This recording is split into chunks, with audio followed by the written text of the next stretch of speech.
So my discovery has been, if you consider the conclusion that naturalist approaches to comprehension of the Christian's Gospels of Jesus, you rule out the three plagiarized ones, and Mark's Gospel means he could have been suicided by the attrition of the king's guard.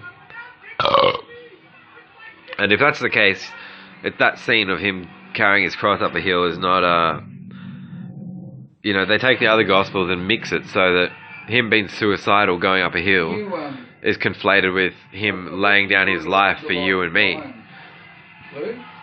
Yes? You love the life of Brian. I love the life of Brian. Great. I like when he's dragging the cross up and the guy goes, "Let me share you with your load, brother." Yeah. And he just fucked off. The life of Brian is fantastic, and it's well defended by John Cleese in a debate with a couple of not cardinals, but they were members of the church. Yeah. They were telling him the movie wasn't offensive to Jesus, but I think it's less offensive to Jesus than something like The Passion of the Christ. I don't enjoy The Passion of the Christ at all. It's a great show. Because Mel Gibson got back out about the violence.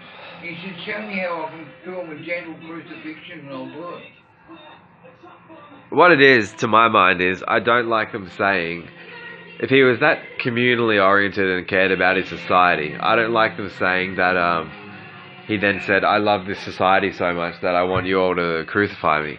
I don't think he went through that mind shift at all. He was unjustly executed. So now, if that prospect isn't born in the mind of... The Jews were the ones pushed for his execution, not the Romans. The Romans were quite prepared to let him go, and the Jews jumped up because he was fucking up the money lenders in the church.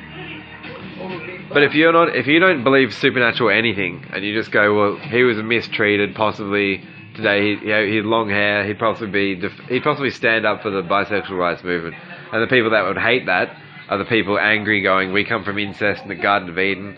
Who the fuck are you?" Suicide him up a hill. And so that's why I think Christians that follow him often get into emotional ups and downs, because I think the human way to look at that scene of him going up the hill is it's actually very sad. Like, this is a wrong thing. This shouldn't happen to a man. But the Christians mix it into a celebration, going, "Well, this is him laying down his life for us." It's like, well, are you sure that's what he's feeling? I mean, he doesn't know you even exist. And so people in the bisexual rights movement who defend it now will have that view, like, Jesus shouldn't have been killed. But then, like, social scientific activists who I've known through healthcare work, they'll then misjudge. They'll look at someone who simply defends the rights charter and defends the bisexual rights movement in principle and go, "Well, they must be a martyr. Oh, he's got long hair, definitely probably a martyr. He must be going around preaching shit to everyone, trying to teach everyone all this shit." And you're not at all. Like, you're telling everyone to question the shit out of you. So that is not a preacher or an ideological activist. You deal with obstacles, but you don't dictate anything to anyone. So in their mind, they get this scientific curiosity in studying your life because you've moved beyond the things that they haven't yet explained and come to terms with in their religious discrimination and bigotry. So it's like, I don't want to be confused with the phantoms that they're yet to reason out in their B grade comprehension of philosophy, backed by 16th century Freemason poofed as shit. No wonder they're a secret church. The only thing impressive about them is their secrecy, which is to say, us knowing nothing about them.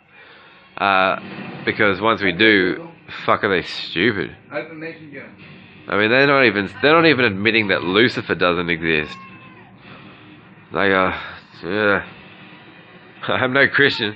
They're more. I'd say they're more Christian thinking than me. I'm an antichrist, but I do not accept Jesus' death as a good thing. I feel they're terrible for him. And then 3-story rewrites decades later. He flew over the... Like, they may as well said he flew over the buildings in Palestine in a single bound, and he turned kryptonite into methamphetamine for me. All this... And so why are the Freemasons so clever to think that they can extrapolate from these plagiarized gospels about Jesus that it's proof that he was a martyr? It's like words been put in his mouth after his unjust death, and they're like, all these gospels are proof that he was a total martyr. And it's like, your church is spastic. Your church is so damn spastic. Like, I would debate anyone in your church to your face right here, right now. But the Freemasons don't do that. The ones I've known, they do everything from a distance. They do their best work in the dark. As old, pineapple slice hair candy, calling me a fag and, lifting his socks up like he's, about to spy on, 1/4 of the boys at Marist College. See how many of them can he put in a psych ward. Stop pulling your socks up, Gary. Look at the women. Talk to the women. The empowerment of women work wonders for your business.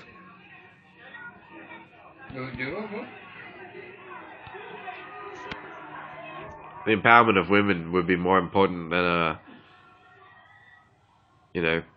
way more important than failing to go, yeah, the devil doesn't exist. The Church of Satan have been saying the devil doesn't exist. They're a lot more progressive than these.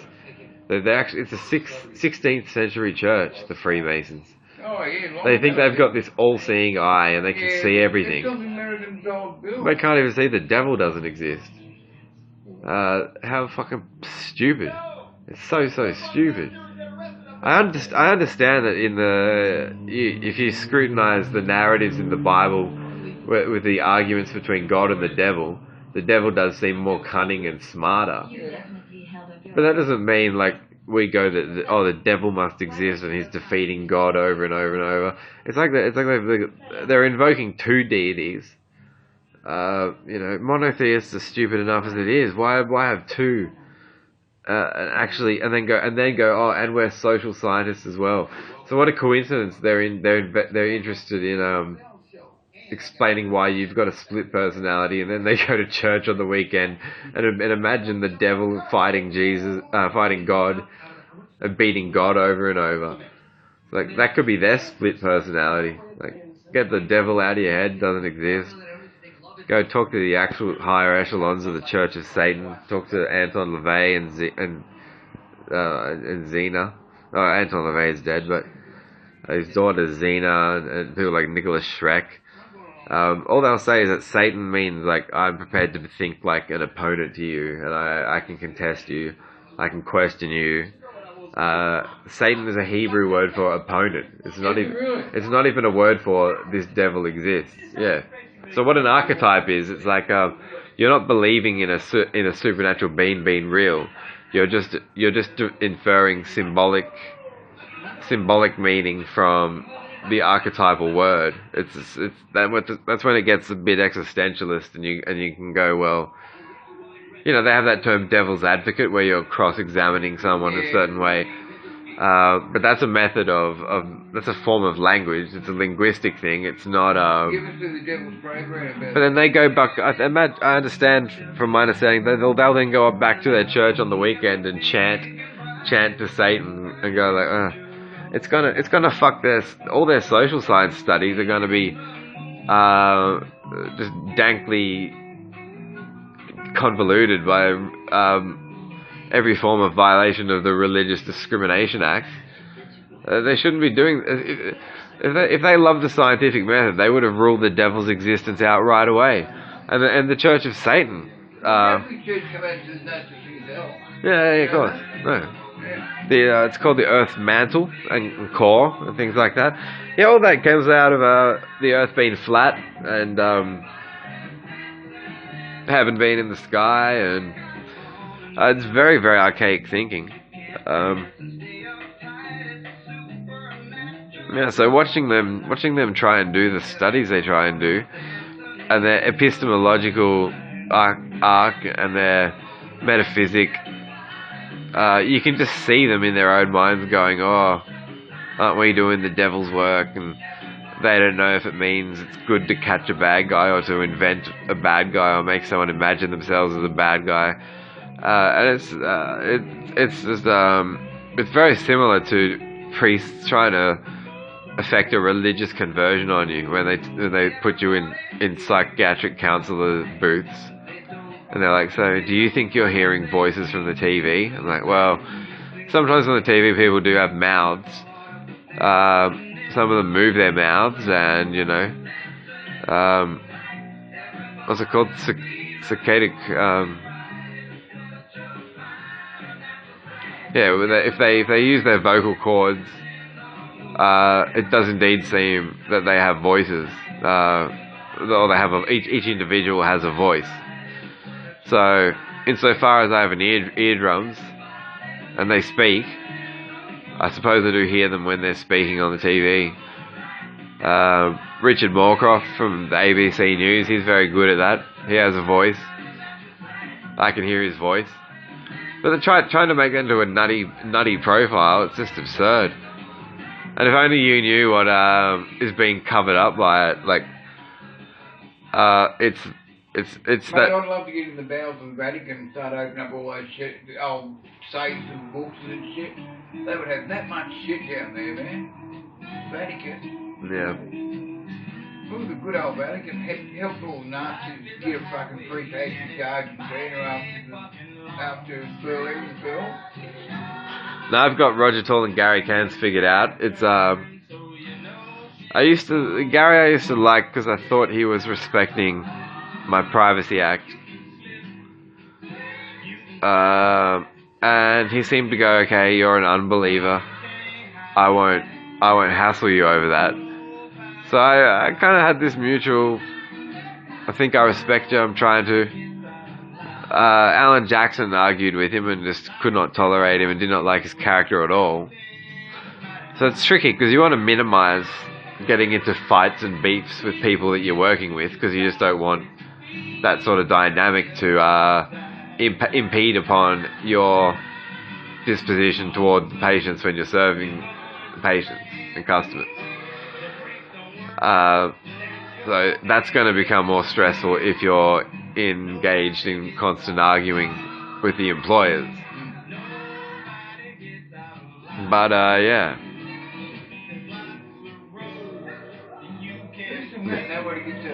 A Freemason social scientist in his mind, the devil is fighting God over and over, and he's fascinated about how many people can I say have like a split personality. So in his mind, his religious mind, the devil just pummels God. It was about the Freemasons, this guy was talking. And he's going, woof, woof, woof, woof. He said, I'll answer that question. Like this, mate.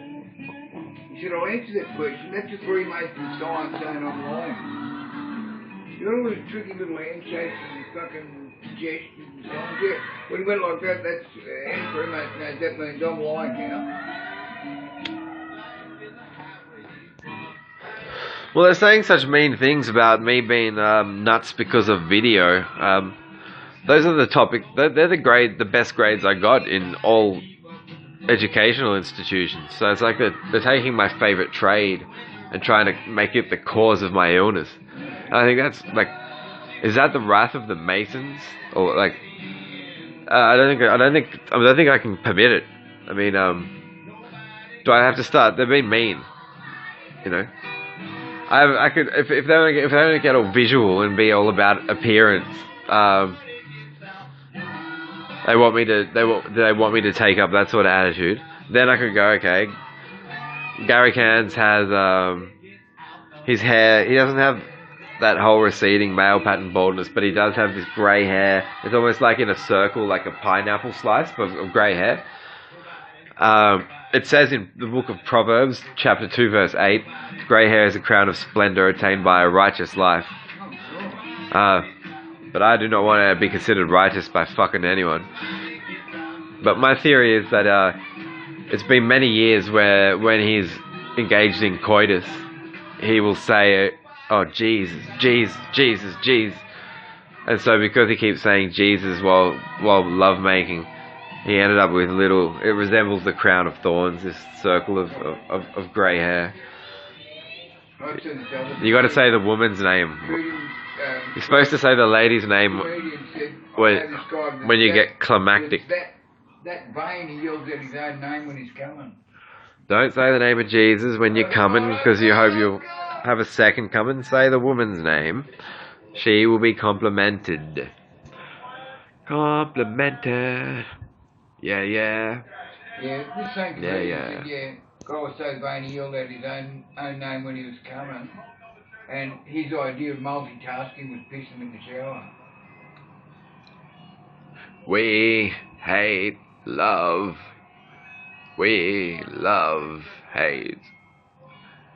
We hate love. We love hate.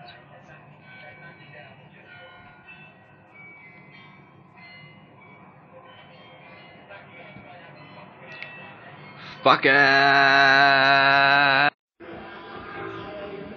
This is Saturnalia.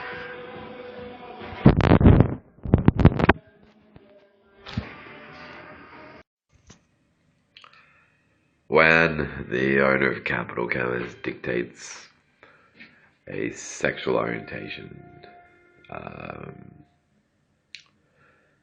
to you at work during work hours, you aren't a documented, registered employee, so it's a question mark. What do you have to do to prove yourself that you should be, you know, as 9 years, almost 9 years of working under that. So at some time they decide you've met their standards, but the fortunate thing is no one actually practices sexual acts during work hours in the pharmacy. So if you pretend to act gay because the boss is telling you that's what you are, you can act like, you know, a fictional character almost. In that sense, the serving of customers was always a constant relief, because I can be more genuine when serving them. And these sorts of tensions were lifted if the managing pharmacist on a given day was, and we were not greeted by the owners. Are quite adamant they can tell you what you are. I suspect something reminded me of in their conscience of religious authorities in past years in church. And I should have spent more time looking into what Freemasonry was then. But I thought surely these men can't be theists. Like, the sorts of responsibilities that they're asserting themselves proficient at, and the sorts of fine detailed judgments they're making and laying out. Obviously I knew they were wrong to it was only one, it was the owner of the whole business, you know.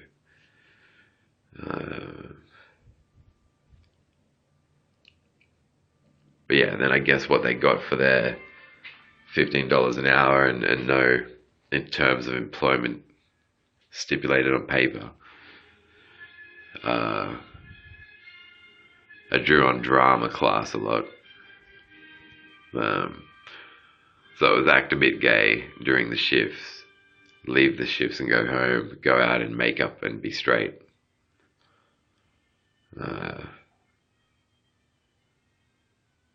And that was the general tango. But I guess I didn't consider it meant I was scarcely known to any workmates really outside of work, unless I'd spent time with them and talked philosophy or talked about things that my character's based on. And locum pharmacists like Alan Jackson knew, yeah, I'm an atheist. I asserted myself as an atheist. So just the key thing to remember about that is that that person has chosen to abstain from subscribing to theistic belief. So that could be the devil, it could be God, it could be Zeus, it could be Thor, it could be Odin, it could be the flying spaghetti monster, it could be Titan, it could be anything, any being that's a theistic, supernatural being you don't believe in. But yeah, that said, it's quite a minimalist descriptor, because people don't tend to define themselves by what they're not. We're non-astrologers, so do we get up every morning and go to pick up a morning coffee and say to the guy at the cafe, or the girl at the register, oh, hi, good morning, I'm feeling really like I'm not thinking about astrology today. I'm really not an astrologer today. It's not an activist in any way that you would liken it to religious activism. It's not that at all. Religion, atheism is a religion in the same way that abstinence is a sex position, or off is a TV station. It's a non-thing. But the advantage to it is that when you do adopt scientific metaphysical thinking, it's not caked on top framework of loaded faith-based assumptions that of a system of faith that's lies. And I've watched this happen. I thought, oh, how dangerous. You're in healthcare and you've got a faith-based system to fall back to. Like, what beliefs we have about the customers, about... and it's interesting to observe, what nonsensical...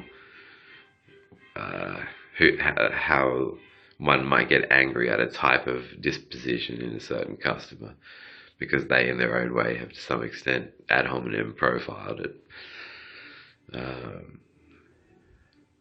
And you're always forced to step back and watch it going, how do you feel qualified to believe that these judgments you're pronouncing to the discredit of this customer, the charge that the way in which they're articulating their health needs are illegitimate. You see that growing out of belief. It's very similar to the youth pastor who says if you're listening to rock music, then God is losing the bond in his relationship with you, and you're starting to turn towards the devil because the devil's picking at your soul through rock music. But it's a whole swag about the terms. I'm now sick of what I know about the minds of the Freemasons. I get why they think they're the shit, because they have a bit more wit and cunning in how they would argue that instead of reading your Bible and saying that God did all this, we're cheering for Lucifer because Lucifer's character outsmarts the Christian God in the Bible. That's fine, but you don't tend to analyze it. It's evidence of a poor and unthorough assessment of Christianity too. When you reject it, that you give your reasons for rejecting it, and amongst my reasons for rejecting Christianity is the fact that I have no reason to believe that any existence of a theistic entity is true or justified. So, that tends to be the big reason. That's the big one when people are deciding to reject Christianity. That it's that they truly cannot find a reason to believe in the existence of the biblical God. Plus, in addition, you could say, yeah, he's a monster, in many respects. But once you conceive of that notion, no reason to believe in this deity, you then turn and ask, well, what would be the reason to believe in any other deity? You know, what do the Freemasons think of Apollo, Apollonius of Tyana, Zeus, Odin, Thor? I assume they have no reason to believe in them. So they're in the same barrel then as the Christians and all the other theists and the Muslims and the Jews to explain why their deity exists. The Church of Satan are more progressive than the Freemasons then, because they don't consider Lucifer to exist either. They sort of treat it as like a Jungian archetype for your will to be oppositional in your point of view. Like an opponent, or the one to question. That's, I think, drawing on some Socratic themes there about questioning. But yeah,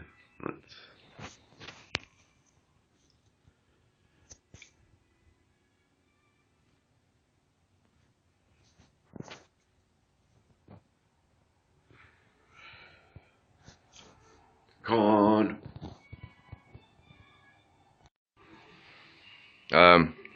Yeah, so in continuing that conversation, this went on for a while. Some pharmacists, this often even was an issue raised in that information magazine for pharmacists that goes around. One common issue it raises is that of the managing pharmacists dabbling in their own goods to some extent. It had been a known problem, not naming any names and preserving anyone's anonymity, of course. But Roger and Gary were very strict-minded when it came to abstaining from the use of substances. You know, just have a few beers at staff conferences. They really didn't want to use substances, but then the prospect of dabbling in roids, dabbling in a bit of roids, they thought was it came to appeal to them. You know, they have a close bond as the two partners that founded the franchise, and Roger got a little enthusiastic later and went and tried to sell his roids for about $100 to someone to an AFL player, and the AFL player was like, "All right, well, I've got training like next training session in 2 days. Can you hand me the roids?" And then Roger proceeded to, you know, spread his ass cheeks open and start pulling at this decrepit bulbous vein that had was hanging out his colon. And the AFL player was like, "What the fuck is wrong with you?" And then, yeah, you know, punched him. And I'm like, we have a more natural approach to using roids.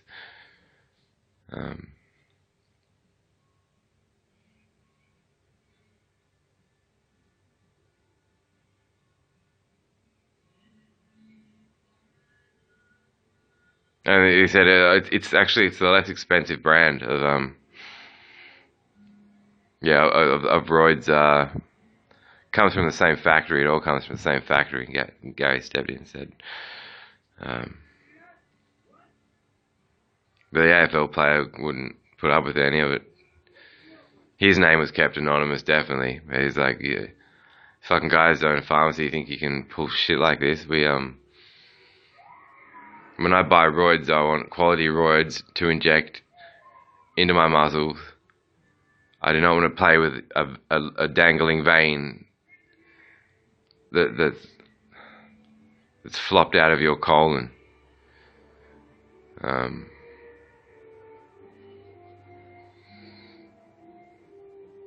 Anyway, that's all. It's I don't think it's a particularly funny segment. Some of the rumours of the adventures of these two. What they're doing when they're not hacking phones.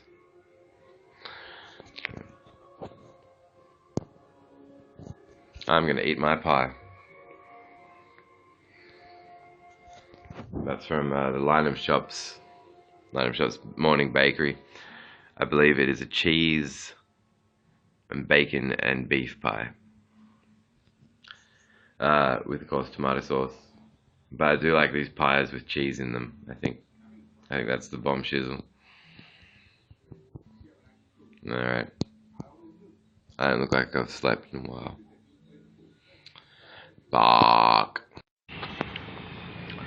Judy, my love, those wrinkles in your face just probably part of natural aging process and have nothing to do with my demeanor during account of my 16th century beliefs in the Freemason Church.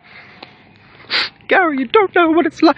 Judy, please. Now, you know what women's rights are like in the 16th century, don't you, God blimey? Put on a new fucking tampon. I got an Alpha Farm appointment at 4 p.m. Our boys need oat and cheese and meat. At Capital Chemist.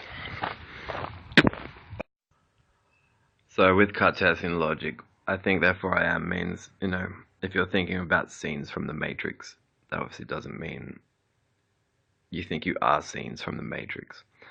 So he wrote in a time when an emergence of celebrating consciousness in humanity was something of a new thing. He made some interesting arguments about same shit here, same shit there, between differing religious sects. And there's some merit to his points, I think, but I don't think you can take I think therefore I am and then say that you are everything you think about. So that's one way you could debunk potentially that statement.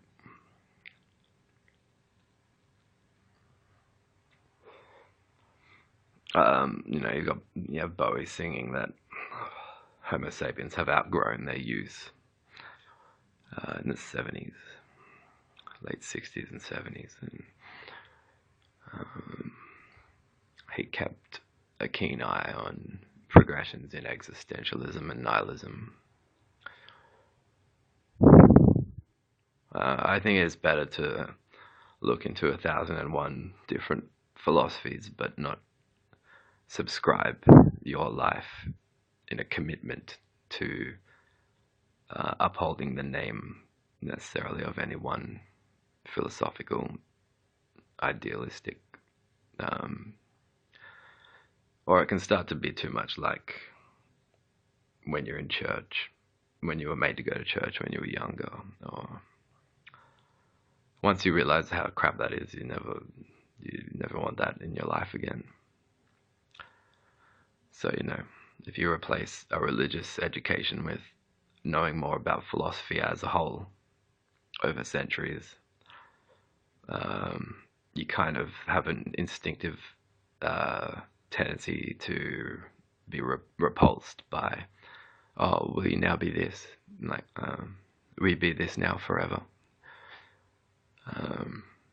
And you kind of never want to for anything.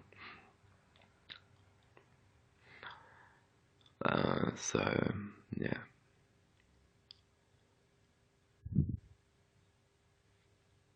Yeah, it's an interesting alternative.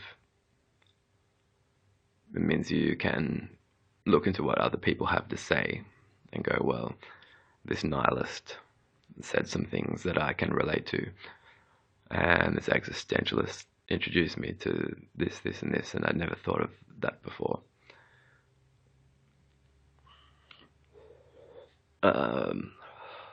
But what you try to avoid is that other people can approach you and say, well, if you call yourself this, then you must think this. And they can hold you accountable to ideas that you don't necessarily assert, or perhaps haven't even learnt about yet. You know, you wouldn't want to be the one white kid in the Ku Klux Klan that got picked on by the Klan leaders to say he joined, and the Klan leaders forgot to tell the kid that they don't accept Jews and black people. And then you're dragged along to Ku Klux Klan rallies a few times, and you go, oh, you're against Jews and black people? too busy picking on you to tell you that yet. And you're like, well, no wonder everyone hates you. And so then you leave the clan. You pretty much want to avoid that from ever happening. So you just teach yourself as you go. The responsibility that goes with me being able to, when push comes to shove, come forward and say such things means that I can't go around making a mockery of other people's rights, or else it will just then you wind up in a predicament where you're using true heartbreak to excuse yourself, and that is selling out in a very, very, I would say, an unrecoverable way. Like who could recover from such a sellout, and what a perversion of conscience. So obviously that's something that I can never do. And even when it comes, I'm that opposed to violence that in this last year I didn't even put an arm up to block a punch that seriously hurt one side of my jaw. I could do better to be self-defensively violent, if that's the correct way to phrase it. You might just say self-defending, but what these employers at the company thought I was capable of, constantly thought I was capable of, so he's a worry, we need to keep our eye on him. Like, I would have learned, it means the amount of Privacy Act violating that this company does, this men Gary and Roger, they literally don't think. Like, I don't know why they is it the Freemason Church is it secret because the Queen isn't giving it a proper acknowledgement? Like, I could empathise to an extent with views like that. Why is she allowing all these UK Sharia law courts in the UK from a religion that truly promotes rape for these Muslims, and yet your Freemason Church is the Queen hasn't even used the word Freemason, and she doesn't seem to care to want to know what it is. How's that not you guys not getting a fair go in that context? Fine. But once again, do you understand my ethic when I said I'm an unbeliever? Can you respect that I'm an unbeliever? If you can, I'll work for your pharmacy group. While I'm working for your pharmacy group, I won't go around saying to other people, oh, are you a Christian? Are you an unbeliever? Are you a Catholic? Are you a Jew? Because I've studied enough deconstructive logistics and rationalism to deconvert every single one of you in the store. Did I think like that? No. Okay, but what I will not stand for is bullshit arguments and lies where you've decided a certain conflict exists and that a person has perpetrated a mistake or an error or a criminal infringement, and you think you've come to judge that possibility solely on the basis of your religious discrimination, because there has been no criminal offence, there is no concealing of a criminal offence, and yeah, I think the Human Rights Act means more to me than it did for you guys, and that's why I took offence to your Privacy Act violating bullshit. I would literally imagine it some sort of potential pretense to an invasion, an attack on my family, and if that had to happen, I just wish it wouldn't happen. So hence, stop inquiring into how you think I think when at home. Like, they had it to the point where I was nervous to go on dates because I'm coming home with, oh, is my boss when's he gonna check in on my life next? And why does he do that and tell me about it at work? Why isn't he teaching me about the profession of pharmacy? Why isn't he helping me have better job opportunities? The customers became the people to be more comfortable around because upper management would just give me the fucking creeps. The absolute fucking creeps, you know? That was before I started wearing makeup. So, yeah, as I was saying, I'm looking more into the teachings of the Masonic Church, but they certainly seem to be theistic. So, a system of beliefs is theistic if it makes an existential claim concerning one or more beings said to be supernatural in nature and not human, but anthropomorphic, which means they'll have human traits. You know, like the devil's invisible, but he can fart on after he eats cheezels, or you know, he laughs at the unfortunate, or you know, that's you know, human-like traits, but imposed on a supernatural being. Theism, a belief system's theistic if it posits, one or more. So the monotheists think there's one God. I guess they're duotheists. It sounds like the Freemasons. So they're saying things like Lucifer defeated the Christian God, but they didn't say the Christian God doesn't exist. They're just saying Lucifer beats him. So that would make them like duotheists in the sense that they're saying, well, God exists and the devil exists, but the devil just beats God. Whereas conversely, there are liberal Christians these days who will say, no, the devil doesn't actually exist at all. Actually, there's even liberal Christians these days saying that God doesn't exist at all. I got a phone call. I'll take this. I'll be back.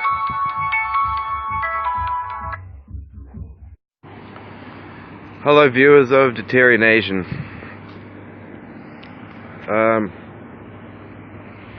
I am the writer, director, and main host.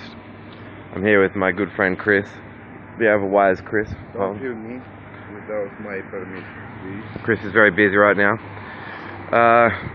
Production-wise, we've reached on the fringe of 40 episodes, but there's still quite a lot of footage I need to go through, and particularly some multi-hour, numerous hour segments that need to be trimmed and that will end up going into, you know, spanned over a handful of episodes. But it's been quite a tiring bunch of months.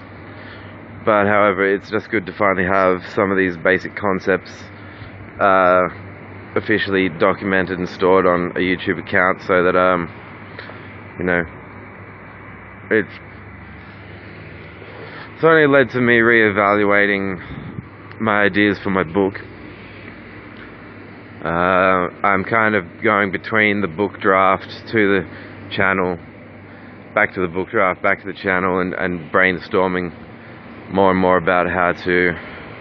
And then I've got my 10 albums worth of original audio, and I got to think through about if I'm going to pick out like the best songs out of those 10. I mean, I didn't deliberately aim to make 10. I just went through the folders of music files and sorted them into 79 to 80 minute blocks, because that's how long you maximum length of time you get on a CD, unless you overburn it to 82 minutes. And I had roughly 9 discs full, so I could pick out the best, you know, the best dozen songs or something, or a full disc's worth of songs, and try to get a disc mastered. But by taking the time to speak out about some of the philosophical conclusions I've reached, and some of the key contest points I have against various systems of ideology, from which I refuse to believe in, it has helped me to step back and think. Before the idea of making this show, I had a 1,200 page book typed, and then I decided, nah, something doesn't feel right about this book in its present form. So I went and stripped a lot of chapters back out of it, which brought it back down to about 590. Oh.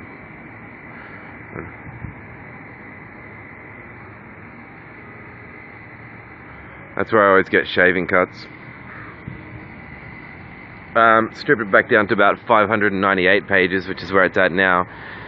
But I don't just want it to be. There were years where I was just enjoying the logical deconstruction and falsifying of religious systems and their theological claims. And then, but I definitely shared in that experience of atheism not being enough. I just don't want to go off onto tangents like, wow, now that there's no God, shall we look for UFOs or accuse the government of hiding them, or should we wonder about what life will be like when robots are made and if they'll take over, I just don't think I did yet have this sense that there's got to be more to this, the philosophy of like to lifestyle philosophy than atheology, like atheologies.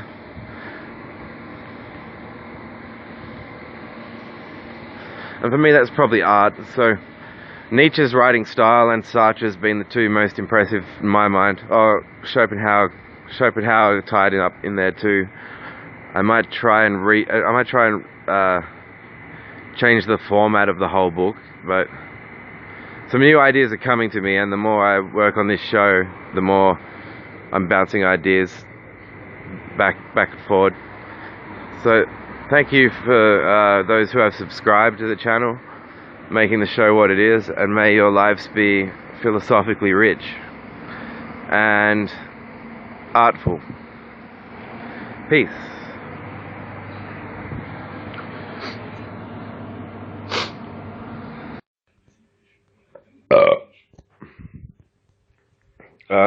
So because of my upcoming book project, it's probably the reason that much of Deterioration has been of a philosophical nature, much of the segments.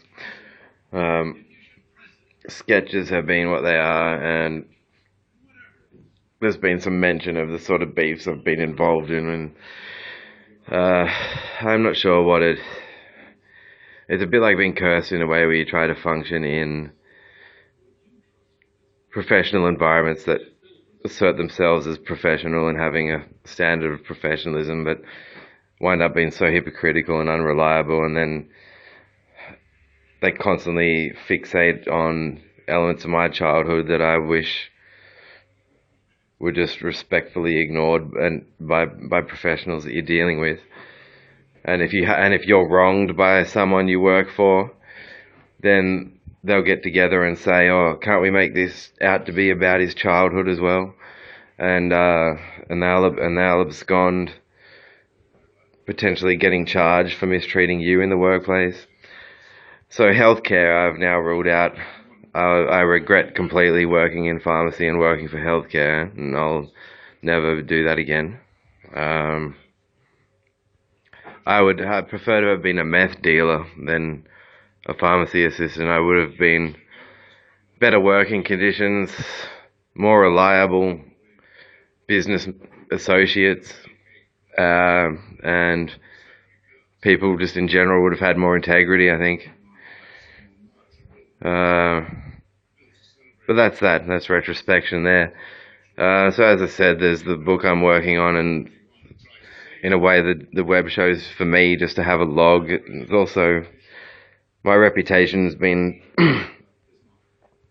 attacked in various ways throughout this decade, so in a way I've responded to that with this webisode series.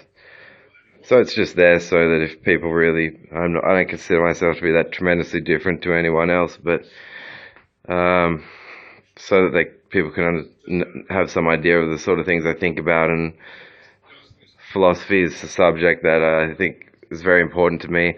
It grew in its importance to me after leaving the church. So high school friends would probably remember me involved quite a bit with church till I met my first girlfriend, and then I was still into the same bands that I was back then, Korn and Manson and metal bands, but I stopped being religious, around the start of the millennium, leading up to the start of the millennium, and I've never returned to being religious. So the loss of David Bowie is another thing that has saddened me, in particular in this decade, and in my reading life, and in terms of all Bowie has done just in the arts, and his contribution to his pioneering of the bisexual rights movement, I always found fascinating, and noticing the bigotry that Christians will show towards it, and religious groups will show towards it. I find that interesting. I think a movement that's still arguably in its infancy, first generation infancy, It's important. It's still kind of the time to be working out why, if it's not been shown enough respect, why isn't it being shown enough respect? And in my case, from my observation, it keeps coming back to negative attrition from religious bigots. And since I'm already interested in dangerous minds and human rights abuse from religious people, anyway, I decided that that all sort of ties in, interrelates in certain ways, and so a lot of these ideas that I'm talking about on this show will be written about in better detail in my book. My book potentially was about to be submitted as a complete draft for, to get reviews and gauge eligibility for publication. But there's going to be a revamping, and there's still some chapters that are incomplete. I spend a lot of time studying debates on YouTube where I track like the most prominent atheist debaters that go around. I watch a lot of Christopher Hitchens. He passed away in 2011, but he debated people like Tony Blair and lots of people trying to say that science and God are compatible, or you can't have morals, you can't have justifiable moral systems without God belief, and all these interesting topics. And I wanted to try to research concepts that I could put into a philosophy book that, in a way that it hasn't been done before, and that's a very hard question, and I devoted a lot of my time to it. So I feel that I'm finally getting somewhere with that. Plus, there's been the poor health of this decade, which is another thing. So I would say this website is also an outlet in that regard. It's a way for me to lash out and, some respects, show I'm pissed off. So I'm doing. It's got that level to it as well. Anyway. Have a cheery evening. Good afternoon, good evening, and good night. That's the other thing I think about in the makings of the mad scientist. What is it that fuels their thinking? And the religious idiot has their ideological beliefs and their cause. The things I go, oh, but I really believe in this. That's like that Christian woman in the States really believed in God, and she really believed that God told her, "I need you to drown your children now in the bathtub." So she did. She drowned them in the bathtub, and then she started to cry at the judge's bench, saying, "Well, God told me to drown them in the bathtub." And people to this day still want to say, "Oh, the state and the government should call it a basic human right for you to believe in anything you want to believe in." Now Muslim men are raping Australian women, and if the courts here say, your religion is so offensive, you want to point the finger at entertainment and art with a religion that's that fucking retarded. And then the Muslims will say, "Oh, now you're being racist." It's like would you tolerate that mother drowning her kids in the bathtub and saying to the judge, like, "Now you're discriminating against bathtubs"? After she drowns her kids in the bathtub, don't discriminate against the bathtub. Like, this is the level of idiocy these people go by, and I'm not sure what the Freemason. I get the sense they feel like they've got a grudge to bear against the Christian right getting the spotlight. That they possibly feel that their church, if they possibly feel the Freemason church should have been getting this success and notoriety that they might then say the Christian church has, and look what it's done with it, and look at Cardinal Pell. But then they still show those, Roger and Gary's case, they do show those elements of the same religious nutcase, but now it's hybrid crossed with the scientist in principle, which is what, like, well, if it furthers science. So, you know, it's like that, it'd be that woman again drowning her kids in the bathtub because she wants to see how the body after the fatality, how long it takes to spit the bathwater out from collecting on the lungs. So she's like, well, if it furthers scientists, if it furthers science, if it furthers medical science, if it furthers medical science, scientific curiosity. So Gary and Roger they've got the double end, like the dual idiot bells ringing. They've got their beliefs, which are shit, and the most they'll say about them if you confront them with their own holy books is, oh, Luke's discriminating. And then you've got their pharmacists going, well, we got to further the frontiers of science. So, you know, and with those two nutty ideas intertwined, you don't know which aspect of their personality to hate more. Hating them for one good reason isn't good enough. Like, that's what you realize. They deserve books, the press, then the courts, then the prisons.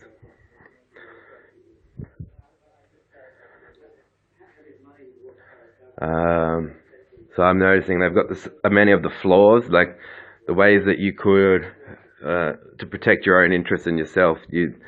Their characters have the same flaws too that religious idiots have, but, you know, and they probably can't even comprehend that you don't want to think about them and you wish you'd never met them. And not because they've staunched you and, like, proven themselves so much more ennobled. They had the chance to do that when they were paying your wage. Instead, they're like, I'd rather talk about Freemasons and call this person a junkie and this person a script forger and this person this. Okay. Like, they'll turn you very fast off the profession. Because, yeah, if your profession is you want to observe the ways that religious discrimination can compromise the integrity of a business, then working at Capital Chemist is a good way to go, because Gary and Roger will show that all the time. I'm waiting to see them bash up a cancer sufferer for hogging too much radio. You know, that'll be their next move. They'll be like, how dare you use up Australia's radios, selfish cunt! And then they'll kick the head of a cancer patient in. Freemason power.